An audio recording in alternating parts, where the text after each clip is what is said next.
So let's say you have no races. Let's say you have no classes, no nothing. There's no purpose in your life. People need to have purpose to get up. They need purpose to perform. You need to get to a point in your life where there's nothing on the docket. There's no 5K. There's no I'm going to get into school to be this or that and still perform to the highest level. Because what people don't get is one day that thing's going to come up. And if you're not constantly performing without purpose, you're not going to be ready when the time comes. It's this magical thing, purpose, that we're all looking for. But what's funny about it all is that we need these things to perform. But we don't take a second to realize the purpose is always there. The purpose never leaves us because the very purpose is you. You are always the purpose. There may be another purpose, like being a SEAL or going to college or whatever, but the main purpose in life is you.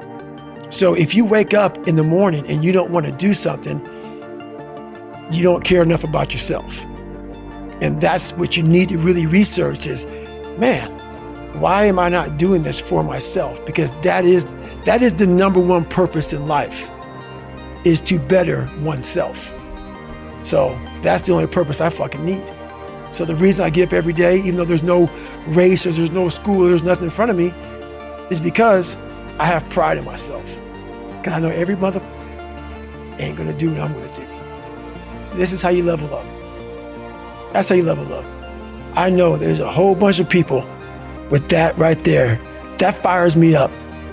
That makes me fucking happy, what you just said. That brings joy to my life right there. Why? Because I know there's so many people that have the ability and just refuse to get off that couch. Refuse to study a few more hours. Refuse to go deeper, to go further. And that's where I gain the advantage. It's so easy to be great nowadays, my friend, because most people are weak. Most people don't want to go to that extra mile. Most people don't want to find that extra because it sucks. It's miserable. It's lonely.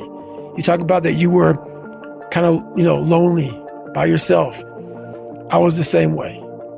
And that used to hurt me growing up. Now I fucking thrive in that shit. That's the only place to be.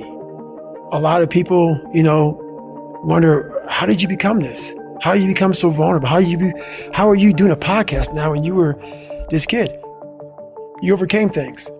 You fought them. And now this is what happens. This is on the other side of overcoming. You become very, very powerful when you overcome yourself. All those things you once cowered from, you were afraid of, when you face them eye to eye every day, you now become a person who has you have to want it. You have to want to be better. And it starts off with, you have to have pride in yourself. You have to have pride in yourself. You have to have, there's something about you, whether it's your last name, whether it's just the smallest thing. You have to be proud of yourself. And if you have no pride in yourself, I can't give it to you. If people can make up a mission statement, an ethos in which they want to live by, and every morning you wake up, you hold yourself accountable to that mission, not a company's, your own. Make up your own mission statement. What do you want to be in life? And once you do that, now you can work with somebody to get better. You can work with yourself to get better. But until you know what you want to stand for, you will always just be sitting down. You'll never stand for anything. We like to not listen to them. The one that comforts us and keeps us nice and warm and cuddly and gives us cookies and milk at nighttime and shit. We like that voice. That voice, the one we want to always hear, which is why people don't like to listen to me a lot. Some people do, some people don't. The only thing that changes you is being real. So basically, I had to have the courage to go back in it because nothing was getting done. I kept on going to that nice cuddly voice in my head saying, you know what? You don't need to do this. That's too much work, man. You've earned this. You deserve this. And that mentality got me to 297 pounds, fat, out of shape. To me, a loser.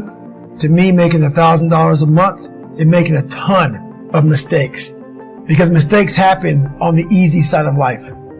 You take the easy road, the easy path, there's a lot of mistakes over there. The hard journey, you don't make too many mistakes over here because it's too hard. You don't want to repeat it. So if you're willing to suffer, and I mean suffer, your brain and your body, once connected together, can do anything. And this 30 miles was the life-changing moment. I was out of it. I was in the worst pain in my entire life. I was, to me, on the brink of death.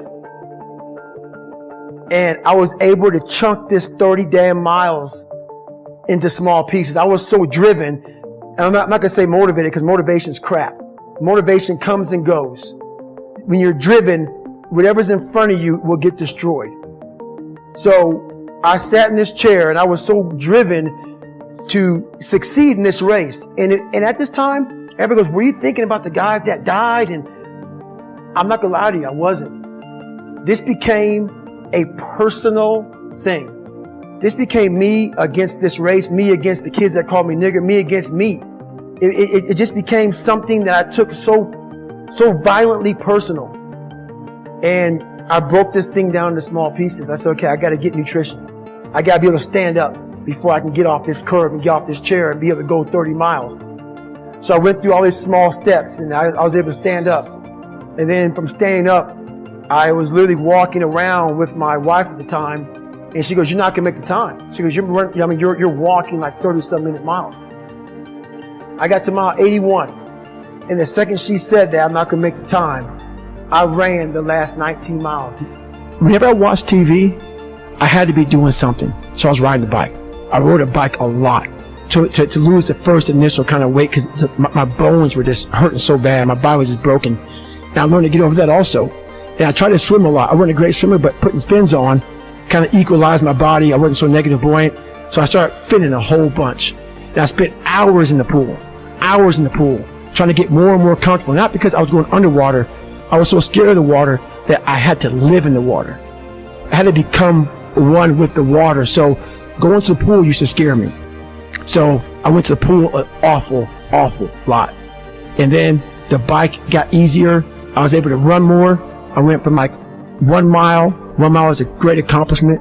2 miles. And then from 2 to 3 was a big one. Then I went from 3 to 6. And then like they have a warning order that they give people to get ready for buds. And the whole thing was running 6 miles 5 days a week. And that was my goal. And so I just I failed, I go back to scratch. I use some positive motivation. I have like one day where I'm like fucking defeated. But I started realizing this is part of the process. This is part of the journey. I had to realize this is part of my process versus just saying, like I used to, I'm just not good enough. If I'm not good enough, we always say that shit. I'm just not good enough. And then we try something else. I'm going to fucking make myself good enough.